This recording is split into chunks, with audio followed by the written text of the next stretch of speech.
Bonjour à tous, dans cette vidéo nous parlons de la cryoconservation, sa méthode, ses effets et aussi ses dégâts. Tout d'abord, la cryoconservation est une technique dont l'objectif est de conserver de façon viable des cellules en utilisant les températures très basses. Mais bien qu'assez connue et utilisée de nos jours, cette technique ne date pas de notre ère.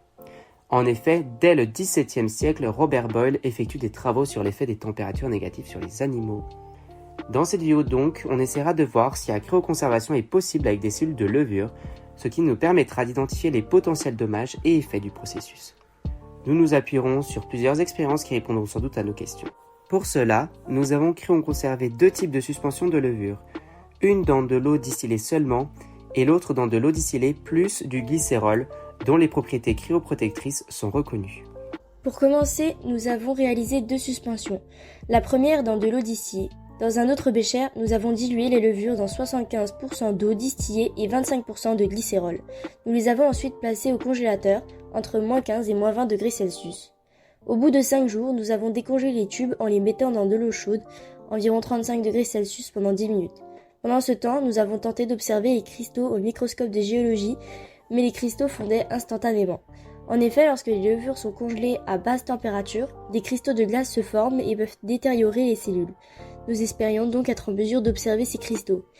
Mais que ce soit avec ou sans glycérol, le résultat était le même. Le changement de température étant trop rapide, les cristaux fondaient instantanément. Lors du premier test, nous avons mesuré la capacité des cellules à se reproduire. Pour cela, nous avons décidé de réaliser des cultures de levure à partir de nos tubes congelés. Puis, dans un environnement stérile, grâce au bec benzène, nous avons réalisé nos cultures à l'aide de perles en déposant 2 gouttes de suspension diluée sans poids. Nous avons ensuite refermé nos boîtes et les avons mis dans un environnement assez chaud. Enfin, à l'aide du logiciel Mesurim 2, nous avons compté le nombre de colonies d'une boîte de pétri avec et sans glycérol. Les résultats obtenus sont un plus grand nombre de colonies dans la boîte de pétri avec la suspension de glycérol. Il y a donc une différence d'environ 100 colonies, ce qui est assez significatif. On peut donc en conclure que le processus de mitose s'est mieux effectué avec une congélation protégée par le glycérol. Lors du deuxième test, nous avons observé la respiration cellulaire par hexao. Nous avons donc pour chacune de nos suspensions décongelé et dilué 2 fois, mesuré avec des sondes la quantité de dioxygène et de dioxyde de carbone après l'ajout de glucose dans la suspension pendant 10 minutes. La suspension ayant été congelée avec du glycérol, la respiration cellulaire ne s'effectuait pas. Notre hypothèse est que le glycérol agirait comme une barrière autour de la membrane des levures, empêchant la respiration cellulaire. Pour résoudre ce problème, nous avons décidé de réduire la concentration en glycérol de notre suspension. Et au bout du troisième essai, nous avons obtenu les résultats attendus. On a pu observer que la respiration cellulaire s'effectue même avec la suspension ayant été congelée sans glycérol et elle s'effectue même mieux. En effet, la diminution de la masse de dioxygène par litre par minute est plus forte avec la suspension sans glycérol qu'avec. On observe une différence de 0,20 mg de dioxygène par litre par minute. On pensait que sans le glycérol, la respiration cellulaire aurait été compliquée car les cellules auraient été détruites à cause des cristaux formés. Toutefois, dans notre expérience, les levures suspendues sans glycérol ont survécu, probablement parce qu'elles n'ont pas été congelées à une température assez basse pour qu'il y ait des dommages occasionnés par la formation de cristaux. Nous avons donc pu, lors de ces expériences, observer plusieurs choses.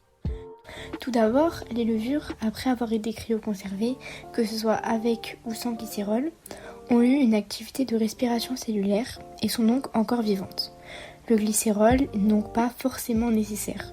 Ensuite, que ce soit pour l'une ou l'autre, les levures se sont multipliées après notre expérience. On peut donc conclure que les levures peuvent être cryoconservées dans de l'eau puis utilisées après décongélation, car elles sont encore capables de réaliser leur activité de base.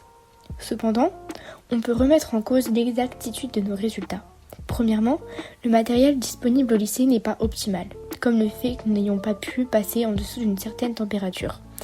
Le temps de congélation aussi étant assez court, les levures dans l'eau distillée ont pu résister au froid.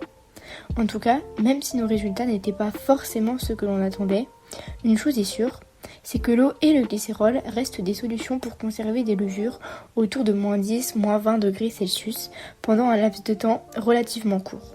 Cependant, cela ne restera pas une solution efficace à long terme car il faudrait plonger les échantillons dans de l'azote liquide à des températures bien plus froides. Merci d'avoir pris le temps de regarder notre vidéo et nous espérons que le sujet vous a plu. Au revoir!